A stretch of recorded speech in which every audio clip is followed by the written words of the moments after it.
American Dream. L'histoire s'enchaîne, Investment Group. Rêve américain, pour la Kosomba Lopango aux États-Unis. Plus précisément la ville où il y a Dallas. Aujourd'hui c'est possible. Pays moi pendant 30 ans. Ne vous trompez pas l'adresse. L'histoire s'enchaîne, Investment Group. Voulez-vous acquérir une maison aux États-Unis? L'agence immobilière Dispensation Investment Group d'Elite Global, basée à Dallas, vous en donne l'opportunité. Il vous suffit de verser à la banque pour acquérir une propriété que vous payerez progressivement pendant 30 ans. Oui, vous avez bien entendu, pendant 30 ans. Contactez-nous au +1 737 420 84 24, au +1 469 720 60 93 ou au +1 737 548 51. Dispensation Investment Group, investissez dans votre avenir avec l'immobilier aux États-Unis dès aujourd'hui. Oh ma papa, ton maman Lopango. Rêve américain. Venez nous contacter. Rêve américain. Tapez sur Google. S'enchaîne Investment Group. Na moke na komi baye. Lopango elenge. Lopango elenge. Ozala bayere elengi pou. Héritage à bana. Rêve américain. Pour la Kosomba Lopango aux États-Unis. Plus précisément la ville où il y a Dallas. Aujourd'hui c'est possible. Pays moi pendant 30 ans. Ne vous trompez pas l'adresse. L'histoire s'enchaîne, Investment. Lotaka Music Brand International. Bonjour à tous, partout où vous nous suivez, c'est un grand plaisir de vous avoir dans cette grande communauté. Bandeko, merci minimum pour la confiance qu'il y a, que tu as la biso, que solo lana biso de tout solo laka quotidiennement. Et si on vous a vraiment makasi, ils ont toujours dans le cadre, il y a que pousse à l'action un chef de l'État, musika, il y a que pousse à l'action nyonso que ça la mana Congo musika. Bandeko, avant il y a que lika, na osenga bino humblement. Pardon. Beau aimer vidéo. Et ça est très important. Après, on va expliquer à bino un jour pourquoi quotidiennement je vous demande toujours, il y a que aimer vidéo. Et ça est très important. Merci Mingi. Bon, aimer dans nos vidéos. Donc, yo ko lekate. Ko ça y a non souté. Aimer dans nos vidéos Bandeko. Merci Mingi Bandeko. Bandeko journal est pourquoi. Bon, mon même cadre échangé. La bina ça et la bino. Moi numéro oyasika. Et ça parce que il faut tout solo là. Donc, ça la plus basé sur besoin primaire et la population na biso. Oyo ezali énergie. Bandeko, vous voyez que likambo ya énergie na Congo est comme un luxe. Au moment oyo, na ba pays mususu, ba koloba ke énergie ezali cher, électricité ezali cher, biso na Congo ezandete. Nante se vous comprendre. Au moment oyo, ba pays mususu, na ba place mususu, ba ko revendiquer augmentation. Il y a ba facture, augmentation, il y a conditions de vue. Mais au moins ezali prix de mati. Si on a Congo ezaki ezandete, ezalakandete bandeko. Donc quand vous regardez tout ça, on se pose des questions. Question à liboso ezali, pourquoi ezalité? Wan ezali question à liboso. Pourquoi problème il y a énergie, électricité na Congo ezako poser problème pour nanine? Question à liboso faut m'nyo so mituna. Bandeko, tant on a mis qu'on s'est renseigné, d'ailleurs comme on a que le président de la République a ça là qui peut être fort dans le domaine wana. Il y a un sœur à Lansaki, projet Moria en sœur, Oyo, et ça coacha ba panneau solaire dans ba milliers d'euros. Batebele va critiquer un projet Oya 145 territoires. Bandeko, lelo na elibino, moi moko meka ngana bino to meka ko revisiter. Évolution à Makambouana, qu'est-ce qui se passe vraiment dans le projet à 11 heures? Les lois Foboye Basikoyo, c'est quoi 11 heures? Moussala nini 11 heures et salaka, pona kopesa batu, courant na milliers d'euros. Ah, on a omemabino na bolungu. Ba oba yebi bolungu bien bandeko. Tozali, ba côté à bandundu. Landa, comme ça tout le monde a ce qui se passe na bolungu. Menant une action sans précédent qui plonge le pays en plein dans l'ère de l'électrification rurale. Lancer, dont l'action concrétise la vision du président de la République, chef de l'État, son Excellence Monsieur Félix-Antoine Tshisekedi, étend par son action l'accès aux services de base aux 4 coins du pays. C'est notamment le cas dans la cité Boulungu, dans le territoire de Boulongu, province de Kwilu, où son directeur général, Cyprien Mussimar, supervise l'exécution de la construction d'une centrale photovoltaïque d'une capacité totale prévue de 1000 kW-crête.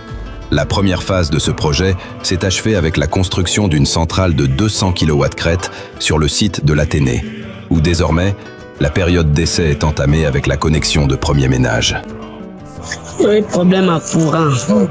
BTCP la mini banda indépendance en 1960, courant me bien augmenté vers le territoire à Boulongu.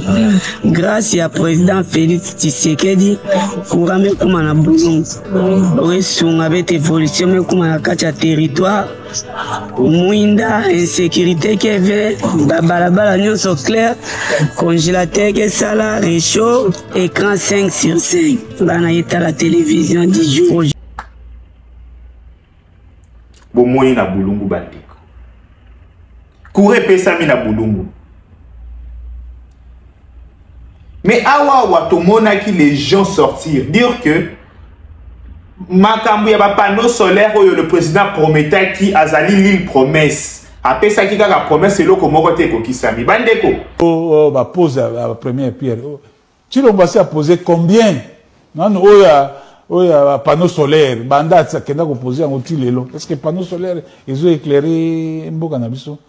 On a la kisi bino. On a la kisi bino. Bino mo na misu na bino bomoni. Ezali promesse à pam. Toza na Boulongu. Bandeko, ba station ya boye ezali partout. Ezali partout. Na kome mabino esu na Sankuru, yoka makambu bandeko ya Sankuru ba koloba, Sankuru. Et pa ya ba ndeko na biso ba tetela, o tetela ke mafumbe. Yoka bandeko ba tetela, ba moni mwinda, ba lobi na ki tetela. Le projet Lodja fait partie des 22 premiers projets lancés par ANSER sous l'impulsion des chefs de l'État et avec le financement public de l'État. Ndeke, Samba Viki. Là, on était au province de Sankuru, territoire de Lodja. Nous savons la mamba, l'ouanja ou jamba chassou, nous savons dikambo nera talane, naka hande chika talane hotu. Te kombo kala, nous savons l'ouanji fachi beto. Nous savons les foules alors que nous avons dit que le province de Sankuru. C'est vraiment pas fatigué. Merci, merci. Makambo a libiso eza bien na kati ya Lodja. Siko boye, tozaki vraiment na molili. Mais atieli biso ba mwinda, mibi bando yiba biso monyo ke atana nzela na tongo na 5h, ba bimelio ba botolio biloko. Mais ce que to sepela ndenge pas fati asali biso vraiment. Alors monsieur le président Félix Antoine Tshisekedi, je vous dis sincèrement merci parce que ici c'est aussi une grande province où la personne qui a libéré ce pays est née ici, donc Patrice Emery Lumumba. Il y avait des présidents qui ont passé, mais il n'y a aucun président qui a eu ce genre d'idée d'aider les Sakou.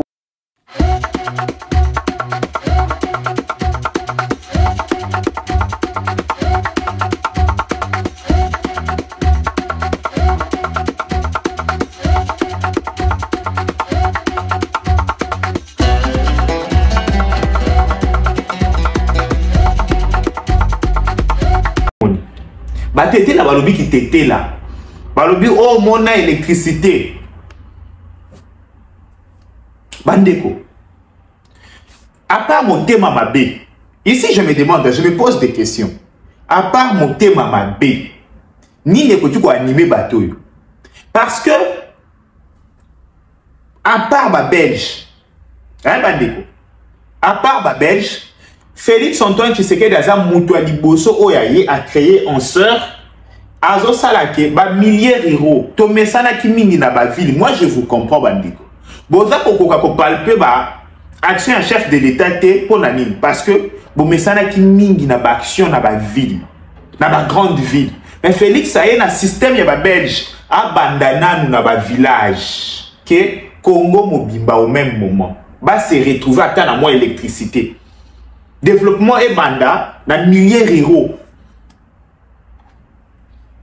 Bandeko, tokende nanu. Lisusu bomo na ndenge nini misala ya bozo banda. Bokanisa teke beza misala bakuta kia. Awa bako expliquer bino comment ba posa ka ba pylone. Landa. Nous avons débuté notre itinérance par Katanda, où on est allé réceptionner les matériels qui sont arrivés pour la centrale photovoltaïque de 200 kW Kreta Katanda. On a trouvé les matériels, d'autres déjà déchargés, d'autres en déchargement. On a quand même pu avoir le réceptionnement de tout ça. Nous sommes précisément en Chimba. Ici, nous avons déjà terminé la clôture que nous avons fait en treillis et les socles. Les socles, c'est ceux qui pourront même supporter les panneaux. Ces travaux ont déjà pris fin. Nous avons la cabine technique que vous voyez derrière moi ici. On a déjà presque terminé. Nous sommes en train de terminer les travaux de finition. C'est la peinture et autres travaux de plomberie. Tout nous avons déjà fini. Comment va poser un pylône? Comment va bandaka? En tout cas, le chef de l'État n'a pas le bâti Kazaki visionnaire, n'a likambo ya en serre. Mais, problème c'est la bateau va côté ka image, le chef de l'État. Bateau yo va ça la promotion va œuvre chef de l'État. Bon mais ko matisa li sous moins niveau, ça sera la meilleure chose à faire. Bandeko, ne nazo bandela, nous on fait. Mais toza limité. Toza limité. Que tozana ba image nyo sauté tokoki kokoma bisika nyo sauté na kosenga na mawanzambe na sengi mbongo te na sengi eloko te pardon botindelanga ba image numéro nanga eza wana na lobi boy botindelanga ba image parce que nga nazana ba photo ya ba place misale ko salama mais nazana ba image te bandeko bato oyo ya visibilité ya chef de l'État pardon botindelanga ba image. Pardon. Bo garde mbongo na bino po na bino. Bo lia yango. Pardon na kosenga ba image. Na sala musala yango fele en tant que patriote. Na kosenga image, ba tu ya answer, na lancer alerte. Musala boko sala eza malamu. Kasi pardon, bo filmer bo tindelanga ba image. Comme ça to te ka image positive ya chef de l'État. Bande commissaire ko sala ma partout. Mais j'ai l'impression que tu vas remettre l'image. Ville, Ezalaki na monili. Hôpital pas Ezalaki éclairé. On avait peur de se réveiller vers 4 heures parce qu'il faisait noir. On utilisait des groupes, mais un sort nous a amené des panneaux. Mais les lots, Minda et Peli.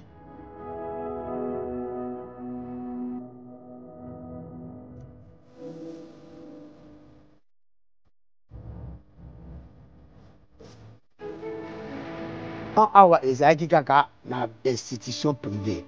Si tu écoutes, tu vas nous bénéficier de mon. Alors, biso population, n'a pas fonctionnaire l'hôpital, tout ça qui n'a pas si même il y a qu'à charger téléphone, il faut que ya moteur est à 18h, il faut faire à 20h. Et ça qui passe. Bah écran kuna, information moyen to landa ezate. Mais tango en seraillé à Tchekurawana, abandonné la mission, après si na commune et y a un hôpital et côté na pas quartier.